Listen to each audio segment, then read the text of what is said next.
નમસ્કાર, આપ જોઈ રહ્યા છો જેકે ન્યૂઝ ગુજરાતી. વાત કરું તો રાજકોટ જિલ્લાના ઉપલેટામાં ફરી રોડ રસ્તા રિપેરિંગ બાબતે કોન્ટ્રાક્ટરની મનમાની. ઘણા સમયથી વોર્ડ નંબર 9માં રસ્તાનું ખોદકામ કરી કોન્ટ્રાક્ટર ખોડભાઈ દ્વારા કામ અધૂરું પૂરું ન કરવામાં આવ્યું હોવાનું નગરપાલિકાના પૂર્વ સદસ્ય બાવલાભાઈ હિંગોરાના આક્ષેપ છે. બાવલાભાઈ હિંગોરાએ એમના ખર્ચ રેતી કાંકરી નાખવા તેમજ તૂટેલા રસ્તાનું કામ પૂર્ણ કરાવી અને માનવતા મેકાવી હતી. ઉપલેટા નગરપાલિકામાં ભૂગર્ભ ગટરના નામે કોઈ કામ પૂરા થતા નથી. વોર્ડ નંબર 9માં માજી સુધરાઈ સભ્ય દ્વારા અવારનવાર સ્વખર્ચે કામ કરાવતા હોય અને ઉપલેટા વોર્ડ નંબર 9માં ચોમાસું આવે કે તહેવાર આવે રજા કોસામણ હિંગોરા ઉર્ફે બાવલાભાઈ સ્વખર્ચે કાંકરી રેતી નાખવાની અને રોડ રસ્તા સારા રાખે.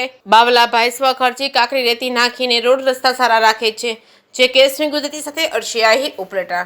રજા કોસામણ હિંગોરા વોર્ડ નંબર 9નો માજી સુધરાઈ સભ્યો આ જીરાસા પીરમાં પંજાબી કોલોની પાસે મરિયમ મસ્જિદ પાસે ખાટકીવાળાના ખૂણે આ કોન્ટ્રાક્ટર ખોડાભાઈ 4 મહિના થયા રોડ તોડીને વહી ગયા છે.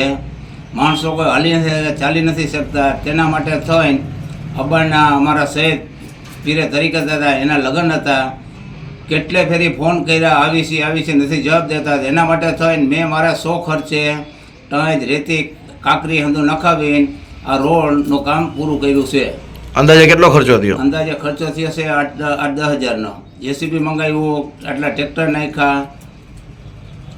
તો આમાં કોઈ નગરપાલિકા કોઈ ધ્યાન નથી આપતું? નગરપાલિકાની બોડી જ નહોતી. ખોડાભાઈને વર્ષે કોન્ટ્રાક્ટ ખોપેલો. ખોડાભાઈને ફોન કર્યો. ખોડાભાઈ એવું કહે હાલો આવી છે. 4 મહિના થયા. અત્યારે કહી દે ભોં ગટરો યોજના આવે છે કે વોર્ડ નંબર 9ને ભોં ભેગો કરવો છે. આ કોન્ટ્રાક્ટરને એ જ ખબર નથી પડતી કાંઈ.